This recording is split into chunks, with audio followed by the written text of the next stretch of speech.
Welcome friends. இந்த வீடியோவில் நம்ம எம்ஹெச்சி வைவாஸ் இன்டர்வியூ கண்டிப்பாக என்னென்ன கேள்விகள்லாம் வந்துட்டு கேட்பாங்க, முக்கியமான கேள்விகள், அதுக்கு நம்ம எப்படி பதில் சொன்னால் செலெக்ஷன் சான்ஸ் வந்துட்டு அதிகரிக்கும் அப்படிங்கிறத பற்றி பார்க்க போகிறோம். இந்த வீடியோ எம்ஹெச்சி வைவாக்கு போகிற எல்லாருக்கும் ரொம்ப யூஸ்ஃபுல்லாக இருக்கும். வீடியோவும் முழுசாக பாருங்கள், ஸ்கிப் பண்ணாதீங்க. இப்போ நான் சொல்கிற என்னென்ன கொஷின்லாம் கேட்பாங்க அப்படின்றத நீங்கள் நோட் பண்ணிட்டாலும் சரி, இல்லை வந்துட்டு இந்த ரெக்கார்டை அகைன் கேட்டாலும் சரி.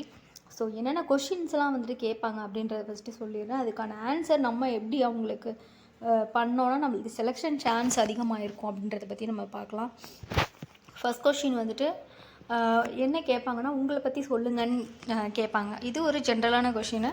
ஸோ உங்களை பற்றி சொல்லுங்கள் அப்படின்னு கேட்டால் நீங்கள் என்ன சொல்லணும்னா, சார் இல்லைன்னா மேடம், என்னோடய பேர் வந்துட்டு அப்படின்னு சொல்லிட்டு உங்கள் பேரை சொல்லிடுங்க. நான் இந்த நீங்கள் என்ன படிச்சிங்களோ அந்த குவாலிஃபிகேஷன், நான் இந்த குவாலிஃபிகேஷன் முடிச்சிருக்கேன், இந்த எம்ஹெச்சி போஸ்ட்டுக்கு தேவையான ரெஸ்பான்சிபிலிட்டி, பேஷன்ஸு, பப்ளிக் ஹேண்டிலிங் ஸ்கில்லு இதெல்லாமே என்கிட்ட இருக்குது. ஸோ நான் இந்த ஜாபை சின்சியராகவும் டெடிக்கேஷனாகவும் ஒர்க் பண்ணணும்னு முழு ஆர்வத்தோடு வந்திருக்கேன் அப்படின்னு சொல்லிட்டு நீங்கள் சொல்லணும் அவங்களுக்கு. நீங்கள் ரொம்ப அதிகமாக பேசவும் வேண்டாம்.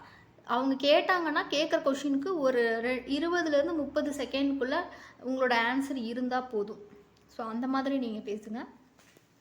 அதே மாதிரி நெக்ஸ்ட் கொஷின் என்னென்னா, எம்ஹெச்சி போஸ்ட்டுக்கு நீங்கள் ஏன் அப்ளை பண்ணீங்க அப்படி கேட்பாங்க. ஸோ அதுக்கு கேட்டாங்கன்னா நீங்கள் என்ன பதில் சொல்லணும்னா, எம்ஹெச்சி போஸ்ட்னால் பப்ளிக் சர்வீஸ்க்கு ரொம்ப முக்கியமான போஸ்ட்டு. பப்ளிக்கை ஹேண்டில் பண்ணணும், டிசிப்ளினை மெயின்டைன் பண்ணணும், அதுக்கு தேவையான காம் மைண்டு, ரெஸ்பான்சிபிலிட்டி, ஹானஸ்டி இதெல்லாமே என்கிட்ட இருக்குது. அதனால தான் நான் இந்த போஸ்ட்டுக்கு அப்ளை பண்ணேன் அப்படின்னு நீங்கள் ஆன்சர் பண்ணணும். அடுத்ததாக கொஷின் நம்பர் 3. இது என்னென்னா, இந்த ஜாபில் உங்களோட டியூட்டி என்ன அப்படின்னு கேட்பாங்க.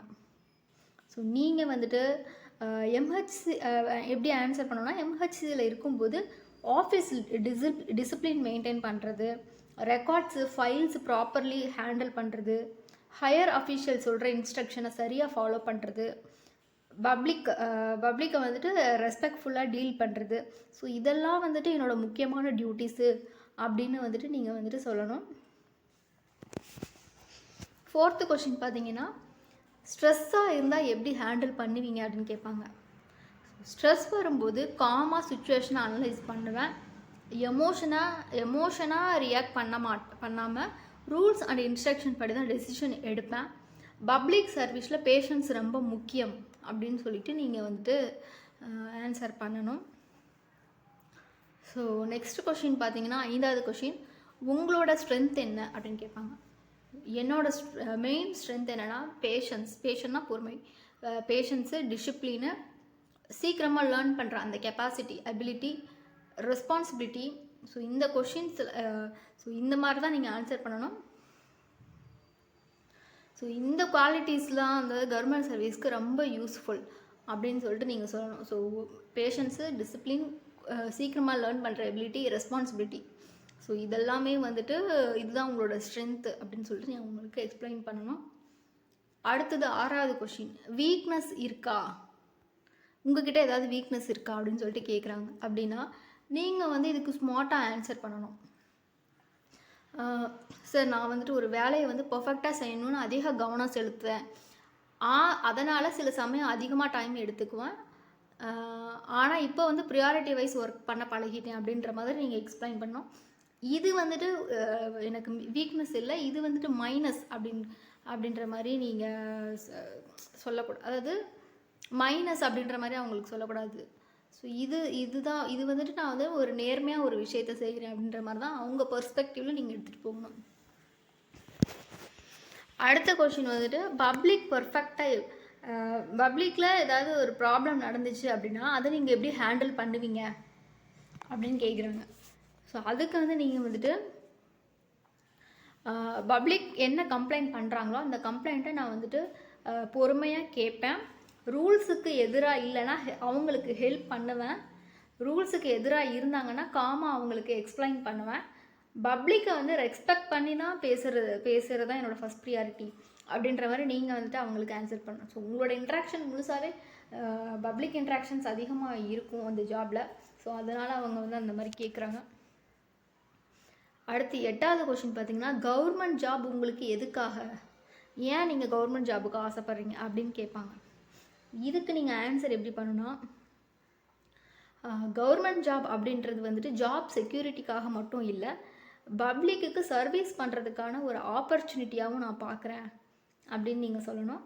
அதே மாதிரி ஹானஸ்ட்டாக ஒர்க் பண்ணி கவர்மெண்ட்டுக்கும் பப்ளிக்குக்கும் நல்ல பேர் வாங்கணுன்றது என்னோடய ஆசை அப்படின்ற மாதிரி நீங்கள் வந்து ஆன்சர் பண்ணணும். அடுத்து 9வது கொஷின் பார்த்தீங்கன்னா, 5 வருஷத்துக்கு பிறகு நீங்கள் எப்படி எங்கே இருக்கணும்னு நினைக்கிறீங்க அப்படின்னு கேட்பாங்க.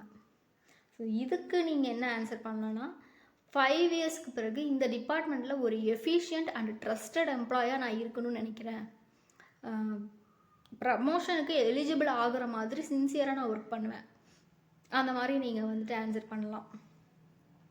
ஸோ இந்த மாதிரி அதாவது கொஷின்ஸ் தான் இருக்கும். ஸோ இதெல்லாம் நீங்கள் வந்துட்டு ஒரு நோட்டில் கூட நீங்கள் நோட் பண்ணி எழுதி வச்சுக்கோங்க. இந்த கொஷின் நான் சொன்ன கொஷின்ஸ் எல்லாம் நான் வேணால் ஒரு ரீகேப் பண்ணுறேன் என்ன மாதிரி கொஷின்ஸ்லாம் கேட்குறாங்கன்னு. ஸோ இதை வேணால் நோட் பண்ணி இதுக்கு எப்படி ஆன்சர் பண்ணலான்றதை ப்ரிப்பேர் பண்ணுங்கள். முதல் கொஷின் வந்துட்டு உங்களை பற்றி சொல்லுங்கள். 2வது கொஷின் எம்ஹெச்சி போஸ்ட்டுக்கு ஏன் அப்ளை பண்ணீங்க அது கேட்பாங்க. 3வது கொஷின் இந்த ஜாபில் உங்களோட டியூட்டி என்ன அது. நெக்ஸ்ட்டு வந்துட்டு ஸ்ட்ரெஸ்ஸாக இருந்தால் எப்படி ஹேண்டில் பண்ணுவீங்க. அடுத்த 5வது கொஸ்டின் உங்களோட ஸ்ட்ரென்த் என்ன. 6வது கொஸ்டின் வீக்னஸ் உங்களுக்கு இருக்கா, வீக்னஸ் இருக்கா அப்படின்னு கேட்பாங்க. அதுக்கப்புறம் பப்ளிக் ப்ராப்ளமை எப்படி ஹேண்டில் பண்ணுவீங்க. 8வது கொஷின் கவர்மெண்ட் ஜாப் ஏன் உங்களுக்கு தேவை அப்படின்னு சொல்லிட்டு கேட்குறாங்க. அடுத்து 9வது கொஷின் 5 வருஷத்துக்கு பிறகு நீங்கள் எங்கே இருக்கணும்னு நினைக்கிறீங்க அப்படின்ற மாதிரி கேட்பாங்க. ஸோ இந்த இதெல்லாம் வந்து இம்பார்ட்டன்ட் கொஷின்ஸு. ஸோ இதுக்கு கொஞ்சம் பர்ஃபெக்டாக நீங்கள் ப்ரிப்பேர் பண்ணுங்கள். இந்த வீடியோ யூஸ்ஃபுல்லாக இருந்தால் லைக் பண்ணுங்கள். எம்ஹெச்சி வைவாக்கு போகிற ஃப்ரெண்ட்ஸ் எல்லாருக்குமே ஷேர் பண்ணுங்கள். இன்னும் இன்டர்வியூ ப்ளஸ் எக்ஸாம் வந்து அதை பற்றின தகவல்கள் வேணும் அப்படின்னா ஸோ நம்ம சேனலை வந்து சப்ஸ்கிரைப் பண்ணுங்கள். வைவாஸ்க்கு போகிற எல்லாருக்குமே வந்துட்டு ஆல் தி பெஸ்ட். தேங்க்யூ.